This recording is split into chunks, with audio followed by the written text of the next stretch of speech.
आश्रय पर कारगर हुए बिना तो उसकी अभिव्यक्ति ही नहीं हो सकती, उत्पत्ति ही नहीं हो सकती। इसी प्रकार मनवादी धर्मशास्त्रों ने कहा है क्रोध, जितने अपराध होते हैं उनका मूल क्या है? काम, क्रोध, लोभ, मर्यादा का अतिक्रमण करके जब कारगर होते हैं तब उसका नाम अपराध होता है। मर्यादा की सीमा में संयत अगर कामक, क्रोध, लोभ है तब अपराध व्यक्ति से नहीं हो सकता है। मर्यादा की सीमा का अतिक्रमण करके जब कामक, क्रोध, लोभ का उद्रेक होता है तब फिर दंड आदि की संहिता चरितार्थ होती है।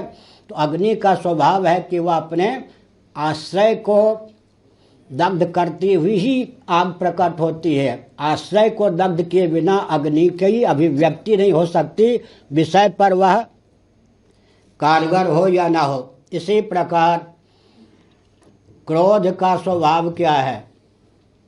जिस आश्रय में क्रोध उत्पन्न होता है उस आश्रय को दग्ध करता हुआ, उष्ण करता हुआ, क्षुब्ध करता हुआ ही उत्पन्न होता है। क्रोध ही जब क्रोध करता है तो सबसे पहले उसका क्रोध उसी को दंड देता है। न्यायाधीश दो प्रकार के हो गए, एक बाहर के न्यायाधीश जैसे आप हैं सुप्रीम कोर्ट के माननीय न्यायाधीश जी, एक अभ्यंतर न्यायाधीश जो अपराध का केंद्र है, वो अपने आप में न्यायाधीश भी है या नहीं? अगर कोई व्यक्ति क्रोध को पालता है सीमा का अतिक्रमण करके उसका क्रोध उछलता है तो क्रोध स्वयं उसको दंड देता है या नहीं? अंतर्निहित न्यायाधीश का भी तो ज्ञान होना चाहिए ना। क्रोध के कारण व्यक्ति अपराध करता है, क्रोध के कारण व्यक्ति अपराध करता है, किसी को मार बैठता है, अंत में जब वो दंड का पात्र होगा तब होगा। लेकिन हृदय का जो न्यायालय है वो तो उसी समय उसको दंड देना प्रारंभ करता है, क्योंकि क्रोध का स्वभाव है जिस आश्रय में अभिव्यक्त होता है उसको उष्ण करता हुआ, दग्ध करता हुआ ही प्रकट होता है।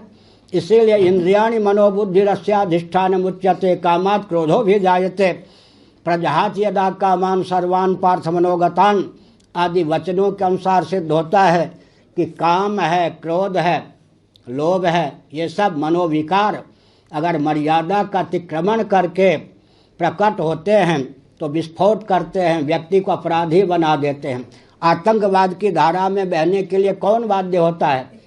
जो अपने काम, क्रोध, लोभ पर नियंत्रण नहीं कर पाता, लौकिक वैदिक संविधान का अतिक्रमण करके, मर्यादा का अतिक्रमण करके जब मनोनिष्ठ ये कामक, क्रोध, लोभ इत्यादि विकार उद्बुद्ध होते हैं, उद्भूत होते हैं, तब व्यक्ति जीवन में अपराध किए बिना नहीं रहता। लेकिन यहाँ पर